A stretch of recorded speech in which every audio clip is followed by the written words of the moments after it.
Rise and shine. It's time to get the day started with the morning show of record for the Homestead community.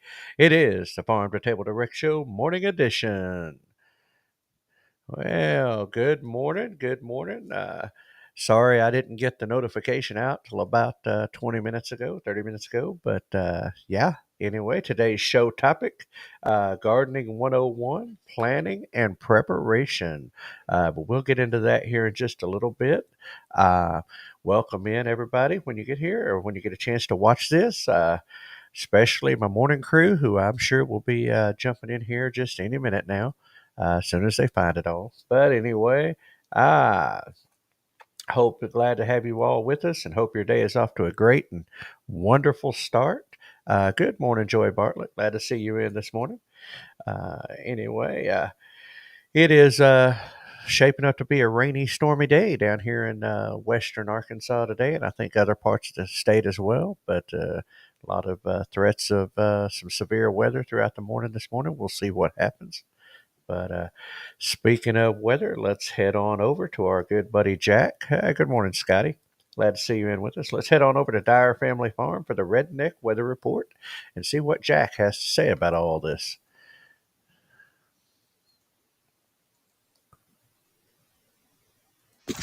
Well, good morning, rednecks. It is 54 degrees this morning. Got a 9-mile-an-hour southeast wind, making it feel like it's 48 degrees. It's March the 4th, 2025. Got rain and thunderstorms around, and we're going to get all the way to 62 degrees today. God bless y'all. We'll All right. Well, rain, rain, rain. Good morning. Of the world today. But I hope this all finds you all doing well, and we're off to a great start for the day. But let's get on into today's reality smackdown. The U.S. has paused military aid to Ukraine. Well, I'm quite positive that's a fallout that was planned, but I'm not quite sure that's a fallout from last Friday's little blow up in the Oval Office. We will see what happens there. This is some scary stuff. Keith and I were talking about how it's shaping up and how certain things are happening. But that's a show for another day. Comments for another time. Excuse me. Yeah. President Trump signed an executive order raising tariffs on Chinese imports up to 20% starting today.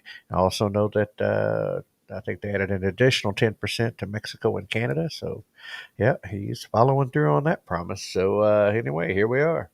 Next up, this ought to be interesting. The U.S. Department of Education has offered most of its employees a $25,000 buyout offer to leave their post by the end of the month. And this came at the same time, right on the heels of, same day as Linda McMahon uh, being confirmed as the Secretary of Education. Uh, Morning, Cindy Krause. Glad to see you in. We will give me just a second, and we'll circle back to that question. Maybe some of the people in chat might have an answer as well, but we'll circle back around briefly. But anyway, and tonight, last in the headline tonight, President Trump will address both houses of Congress. I believe 7 p.m. Eastern time tonight. But anyway, we'll see how that goes. That ought to be an interesting thing. Um, and now for this day in history. 1789, the first U.S. Congress meets and declares the Constitution in effect. 9 senators, 13 representatives. My, how we've grown. But anyway, let's see, where are we at here? 1865, Abraham Lincoln inaugurated for his second term as U.S. president. The man who would assassinate him weeks later, John Wilkes Booth, is photographed attending the inauguration. Uh, let's see. 1902, American Automobile Association, AAA, is founded in Chicago, 1902. 1918, U.S. Army mess cook Private Albert Gitchell of Fort Riley, Kansas, becomes the first documented military case of the Spanish flu. Started a worldwide pandemic, killing 50 to 100 million. Some sources, uh, you know, cite date is March 11th, but anyway, they're saying today. Uh, so, that was a big deal. We anyway. 1936, first flight of the airship Hindenburg at Friedrichshafen, Germany. That didn't end well, by the way. No history. Fast forward quite a ways. 1979, 200th episode of All in the Family. Good old Archie Bunker. Couldn't make that TV show today. 1985, virtual ban on leaded gas ordered by the U.S. Environmental Protection Agency. Yeah, and they started putting all that junk in there. Anyway, changed everything. 1994, four Arab terrorists are found guilty of bombing the World Trade Center the first time. 2009, U.S. Steel announces the closure of the Stelco Lake Erie Works in Nanticoke, Ontario, due to increasingly worsening effects of global economic shutdown. And they're still having problems today. 2012, Vladimir Putin wins Russian presidential election amid allegations of voter fraud. No, surely not. Well, anyway, we're about to get into our topic of the day, but there was a question in the chat from Cindy Krause. And again, glad to have you in with us. Update on the cattle vaccine. Um, there's not been anything in the news headlines. I've not seen anything update on it personally. Now, listen, they're so busy with uh, bird flu and trying to come up with stuff with that, and um, trying to, the egg shortage and everything else that it's not making the headlines. But that doesn't mean something isn't happening, and I'm quite sure they're trying to come up with it. I know, particularly for the bird flu, that's been a big thing there, where they say it's getting into cattle. The HN5 H5N1, yeah, H5N1 anyway. Uh, so now we'll look into that. I'm sitting across and see if we can find anything that's making any headlines or that's being reported out on any updates on cattle vaccines. Now, you know. Um, some I was hoping maybe a couple of our guys that deal with cattle a little more than I do maybe have would be on and could maybe answer that, but I'm not seeing them in yet. But we will get back to that. Glad you're with us. Hope you stay with us through this as we get into this morning's topic. But uh, that's the one you're concerned about. Okay. Anyway, she had asked. This was the first question, just for people who may be watching on a different platform than YouTube. And then she said, that's the one I'm concerned about. Right now like I said, they are focused on primarily trying to come up with the birds. Um, like we talked about yesterday, I mean, this push from the USDA rolling out this plan. 2 Point has, what we've seen has been primarily focused in the bird direction. But I will not be surprised if they don't come out with that as well, because of the alleged stuff. Now, I mean, back in the USDA under the previous administration had ramped up the uh, um, they had ramped up the production and um, of inspections. They had started making it where when they were um, thank you, Cindy Krause. And yeah, we do send it over to Rumble, and not sure how. I mean, I know the comments from Rumble will come in. I think X is the only comments I don't get on here, but anyway, and I appreciate it. Thanks for being here with us, and definitely continue to tune in with us and comment and be a part of the conversation. We have a good group here, but I will get it updated. I know they are still inspecting at the tanks when they come into the farms. It's still going on. Uh, yeah, I'm sorry, Tracy. I didn't get it programmed last night. It was early this morning before I got the schedule, so you might not have. Tracy said she didn't get a notice on this morning. Um, and yeah, I had we're gonna get moving. I had a church meeting, board meeting last night, and by the time I got home and tidied up all the stuff with the notes. In fact, I was doing some of this stuff this morning before the show.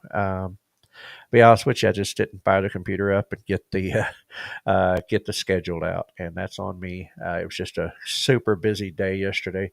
straight from work to a board meeting that went considerably longer than expected. And no excuses, just what's happening in life. But we will do better. And I'm glad you found us, came on in, Tracy, and checked us and made sure we were here.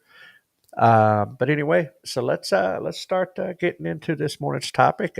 We had a great question right out the gate there from one of our listeners, one of our people that watches, and appreciate it very much. Um, and I will, like I said, look around today and see if I can find some more information on that.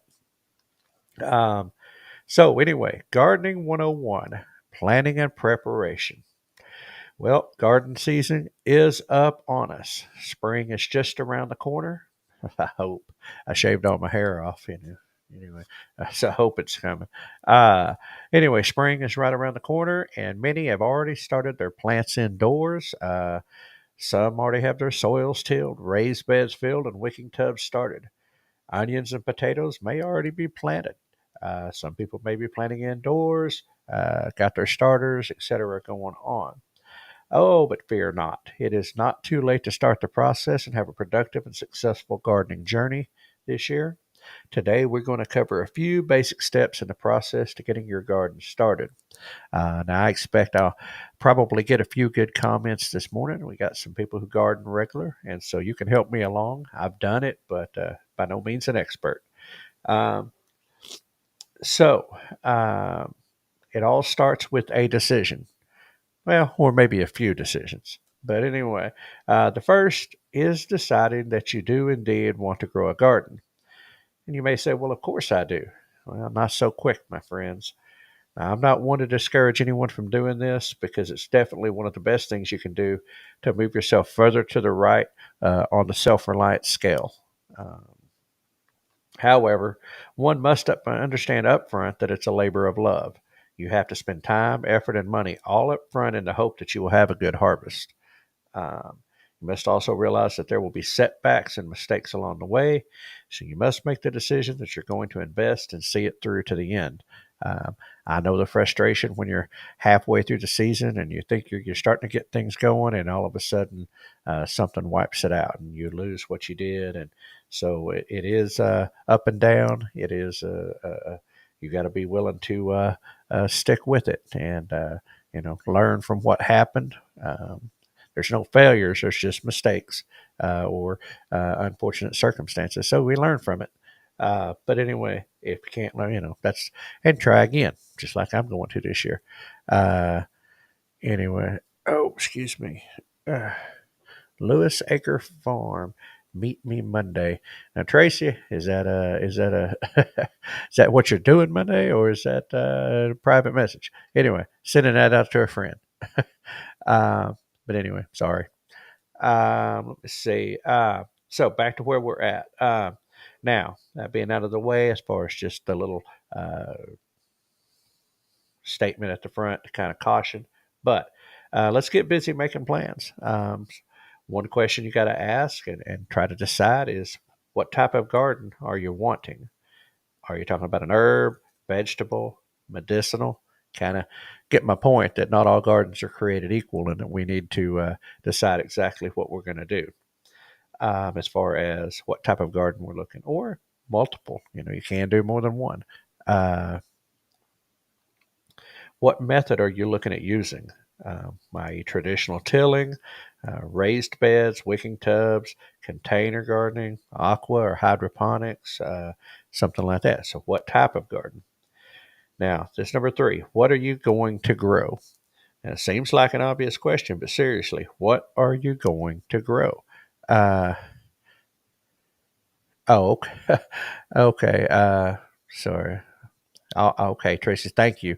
Uh, I appreciate that. And yeah, I will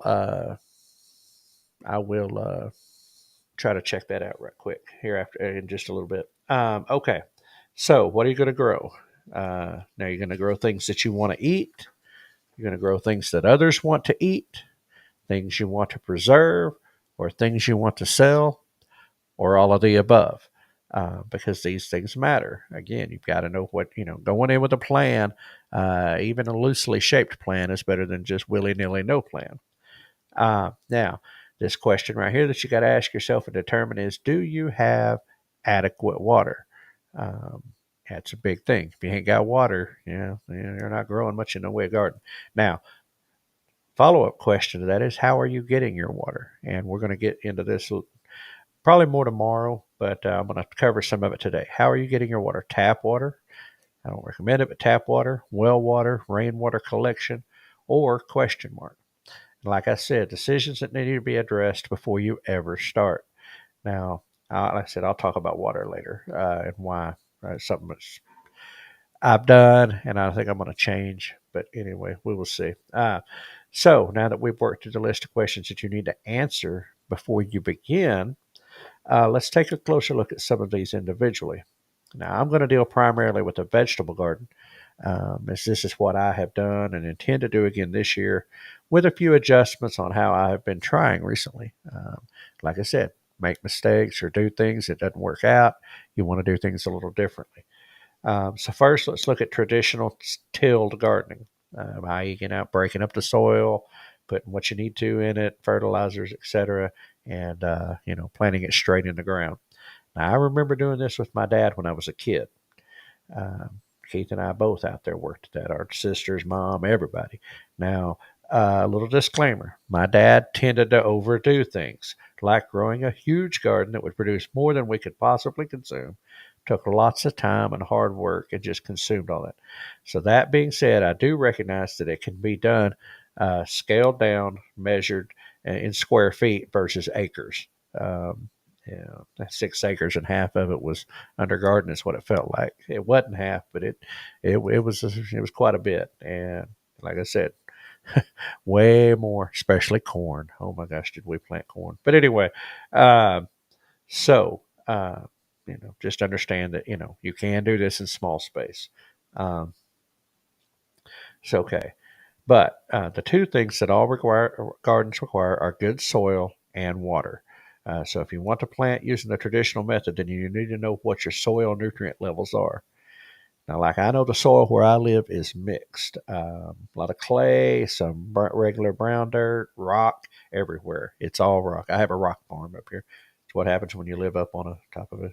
Anyway, part of the Ozark Mountains. Anyway, uh, now my neighbor right next to me has a traditional garden, and he does pretty well with it. He tilled up a big patch this last year, has it fenced, ready to go. I'm sure he'll be out there soon, uh, getting that broke up.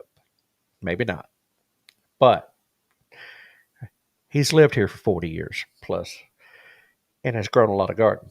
So again, he knows his soils and he's got a lot of experience growing up here on this up on this hill. But anyway, so know your soil. There are tests that can help you determine what kind of soil you have, what might need to be added to make it work for the best. I know Keith and I and our dad, we shoveled and spread turkey manure on ours because it was dry, sandy type soil. Um, and no thanks, I'm out. Those days, I'm not going out doing all that. Just bad memories, good memories, but bad memories. So anyway, that's part of that. Make sure your soil's good. Water is a must, but the source and quality matters. And like I said, we're going to get into this more tomorrow. That's my plan for tomorrow, is to kind of get into the HTO, get into the water, and what those options are. Some things that we can uh, as far as ways you can get water that may be better or worse, just depending on where you live and what your circumstances are. But like I said, we'll get into water tomorrow. But you got to have it. If you ain't got water, you're out of luck. I mean, you can't. It's just you got to have it. Okay. So the next method that I want to talk about is raised bed gardening. Now, I'm very interested in this method and hope to implement this with my garden this year, or at least in some form of it. It may be a hybrid, and I'll explain. But I built a decent sized one many years ago, many moons. But and I used cinder blocks. I hauled 7 truck bed loads of topsoil in to make that happen.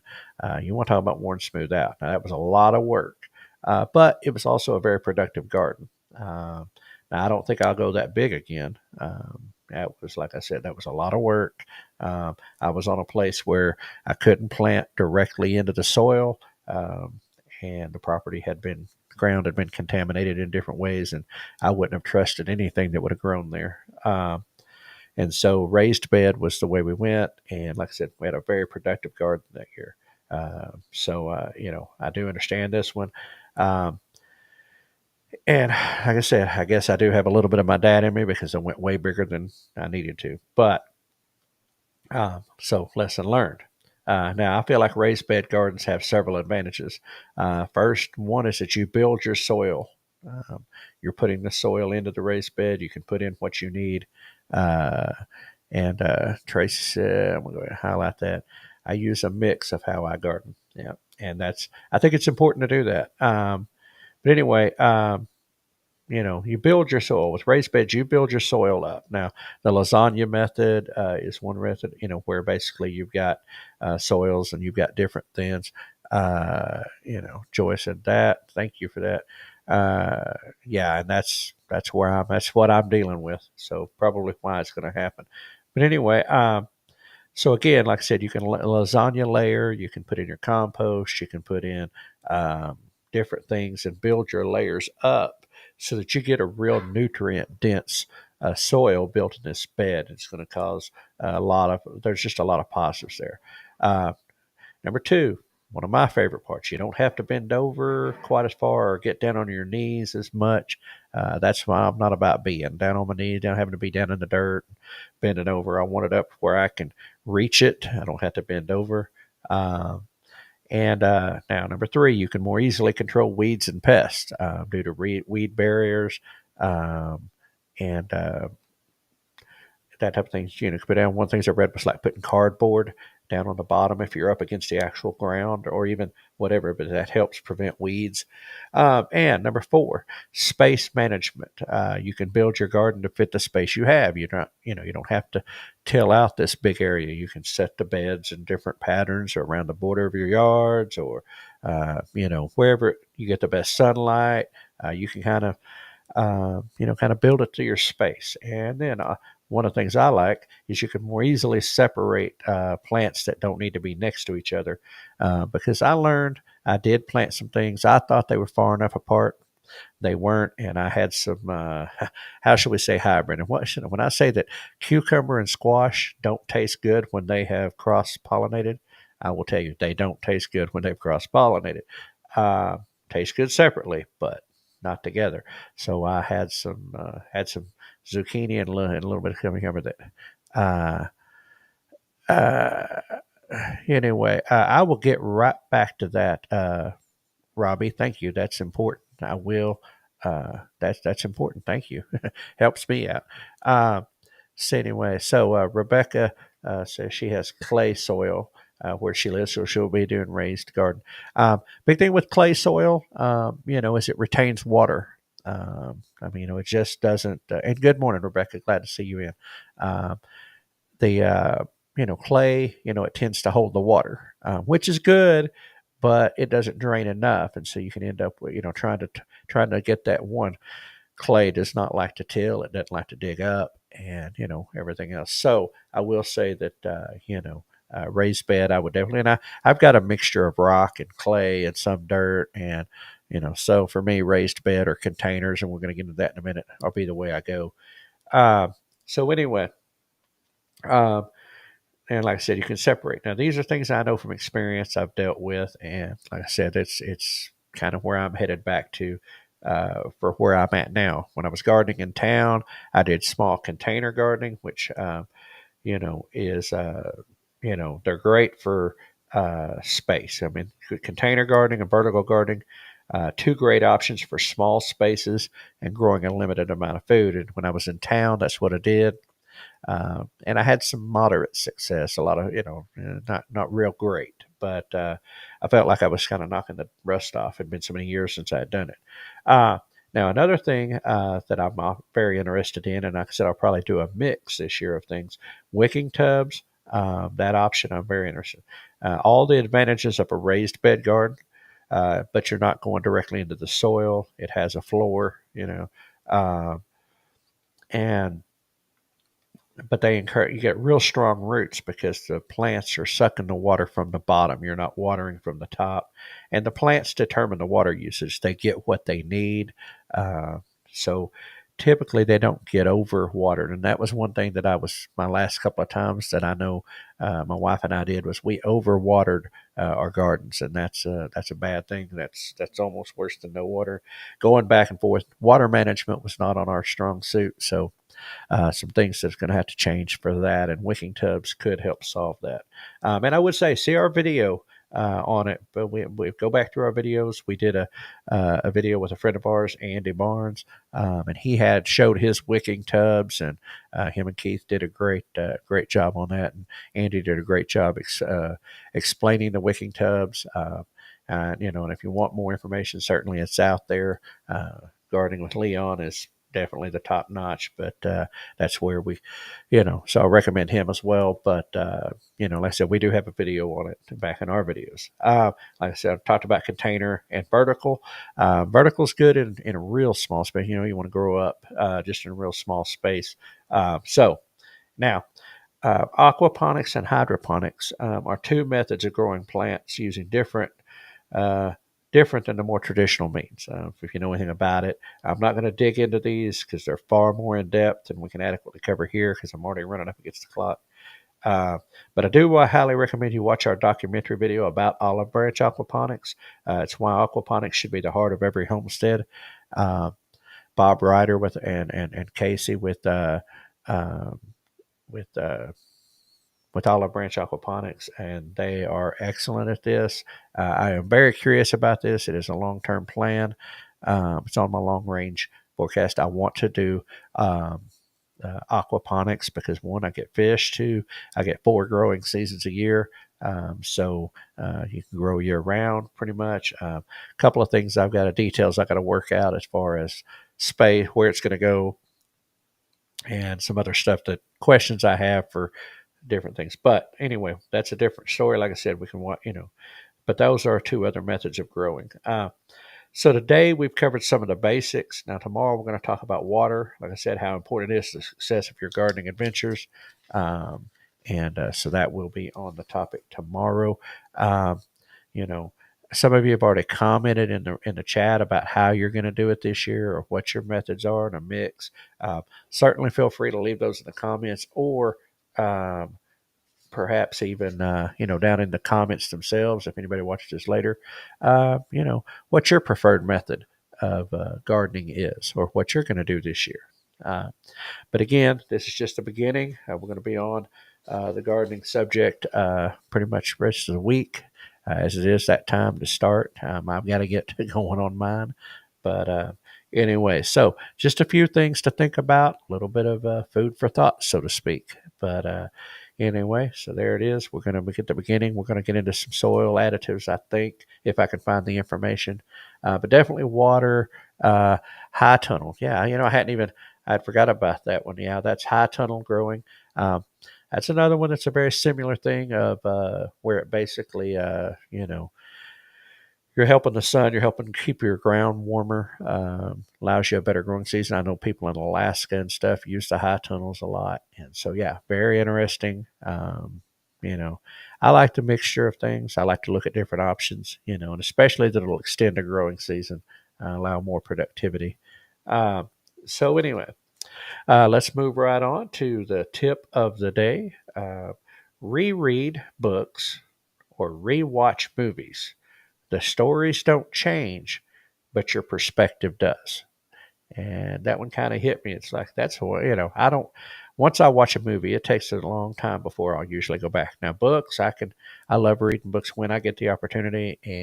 But yeah, you reel back and read a book, and I will say number one on that list is the Bible. You go back and read the Bible at different times, and you're going to get different perspectives, different answers because, maturity, growing, or what's going on in life. But anyway, um, and Rebecca says she knows a YouTube channel that uses high tunnels in Wyoming.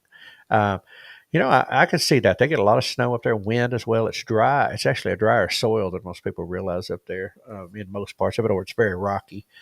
So I could see them trying to do something like that up there. Be very interesting. Um, Anyway, okay. So upcoming events, real quick, and we'll get you all out of here. Uh, Okie Homestead Expo. Holy smokes, it is 16 days away. Oh my goodness gracious, 16 days. Keith and I are going to begin tomorrow, breaking our stuff down, the interview questions, how we're going to set things up. So there'll be more information coming out from us on that. Now, tonight's show on the Farm to Table Direct Show. Excuse me, I'm sorry. Wow. Hang on. Why you should buy, I know I'm getting the title wrong. Sorry, bro. Why you should buy from a local farmer. Basically, it's kind of it. We're getting into that. And so we're going to talk about that as far as why you need to bring things local. It's going to be a good show tonight, 7 o'clock Central Standard Time, right here on the Farm to Table Direct Show. So look forward to seeing you all out there at that tonight at 7. So Okie Homestead Expo, March 21st, 22nd, Mays County Fairground, Pryor, Oklahoma. March 29th, Arkansas Homesteading Conference, Cleveland County Fairgrounds in Rising, Arkansas. The following Saturday after Okie. April 12th, New Beginnings Homestead Expo at New Beginnings Church in Nowata, Oklahoma. Keith and I will be speaking there, or myself, one of us. I don't know. He may ditch me. I don't know. But anyway, April 12th we'll be there, and we will be the looks like we're going to be the opening speakers there for the first session to kick things off and kind of set the tone. Well, that's good. We're looking forward to that. Chris Reeves, great guy, trying to do good things. April 25th to 26th, the Shindig Ozark Living Expo, Newton County Fair and Rodeo, Jasper, Arkansas. Also, April 25th, 26th, the Homestead Conference, first year conference, big lineup, Waco, Texas. So if you're in Central Texas, look up the Homestead Conference, April 25th and 26th. Also, April 26th, for our friends down in Florida, Homesteading and Outdoor Expo at the barn at Oleander in Port St. Lucie, Florida.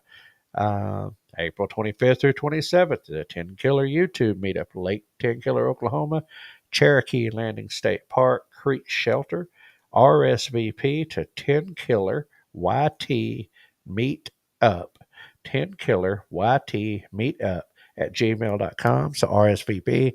What are you going to be there one day, all days, whatever? Or if you got questions, you can use that email. June 6th and 7th, the Homestead Festival, Hardison Mills near Columbia, Tennessee. That's on Roy Feeks Place. Huge event. Good morning, Chris, surviving in Alabama. Glad to see you, bud. And be careful driving. Don't drive it off the rails here. But good to see you, old friend. Look forward. Hopefully, you're going to make it to Okie Expo this year. I know you probably won't be able to answer that, but maybe you can when you get a chance. Hope to see you there if you are. Really enjoyed that last year. Anyway, September 5th and 6th, Ozark Homestead Expo, Marshfield, Missouri. Again, the lineup there is phenomenal again this year. That's Ozarks with an S, Ozarks Homesteading Expo, September 5th and 6th, Marshfield, Missouri. You can look that up on Facebook and find them, get more information.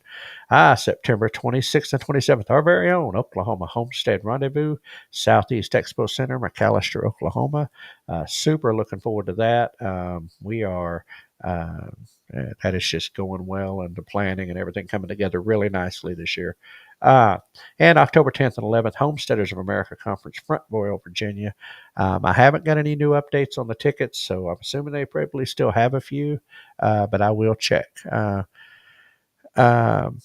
Yes, we will definitely, pray for you, Rebecca, and your brother. That you're going to be safe up there. I know we're getting the same thing down here. So they're talking about really bad thunderstorms for a period of time today, possible tornado production down here. So, but we will definitely be praying for yourself and your brother and everybody that may be in the path of this weather today. Weather is doing crazy things, and that's a whole other conversation on the conspiracy of that. But and why odd stuff's happening now. Thunderstorms early part of March in Oklahoma, in the Midwest, South, whatever. Not too out of coming, but definitely we will be praying for you, Rebecca. Hope all goes well there and stay safe. So that is a wrap for today on the Farm to Table Direct Show Morning Edition. Thanks for joining us as we explore the headlines, stories, and more that are impacting our world today and beyond. If you enjoyed today's episode, don't forget to hit that like button. Share it with your friends and subscribe to our channels on Facebook, YouTube, X, and Rumble.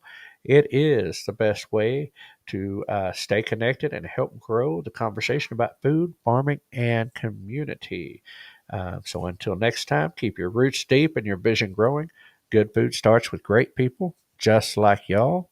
And remember, we are hashtag stronger together. Scotty already had it out there, the old hashtag. We are stronger together.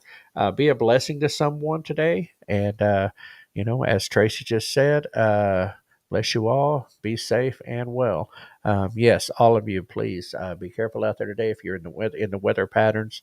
And like I said, go out and be a blessing to someone today. And um, you know, enjoy the day as best you can. And we will be back tomorrow morning, 6 a.m. We'll be at tonight, 7 p.m. Central Standard Time, again on our regular Tuesday show, where we talk about knowing your local farmer and why you need to know your local farmer, and some more stuff with the old sustainability scale. It's going to be a good show.